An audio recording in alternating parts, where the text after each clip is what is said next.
রাখবো বলেও তো কত কিছু রাখা হয় না, এই যেমন প্রেমের শুরুতে টেলিফোন আর প্রেমের শেষে কথা। তবে এই রেসিপিটা কিন্তু ছুটির দিনের জন্য সেভ করে রাখতেই হবে। গরম সাদা তেলে তেজপাতা, গোটা গোলমরিচ, গোটা গরম মশলা ফোড়ন দিয়ে পেঁয়াজগুলোকে হালকা করে ভেজে নিয়েছি। এবার ধুয়ে রাখা মাটন, নুন, গোলমরিচের গুঁড়ো, অল্প ধনে গুঁড়ো, আদা রসুন কাঁচা লঙ্কা বাটা দিয়ে খানিকক্ষণ কষিয়ে নিয়ে এক বাটি জল দিয়ে দিতে হবে। প্রেসার কুকারে ঢাকা বন্ধ করে 2 থেকে 3টে সিটি দিয়ে নিতে হবে। মাংস মোটামুটি অর্ধেকটা সেদ্ধ হয়ে গেছে।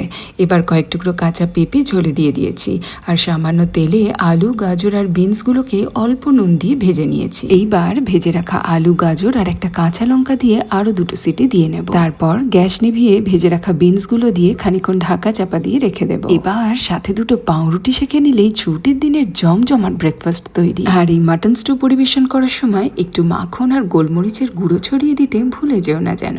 বাড়িতে বানিয়ে জানাবে কেমন লাগলো আজকের রেসিপিটা তোমাদের।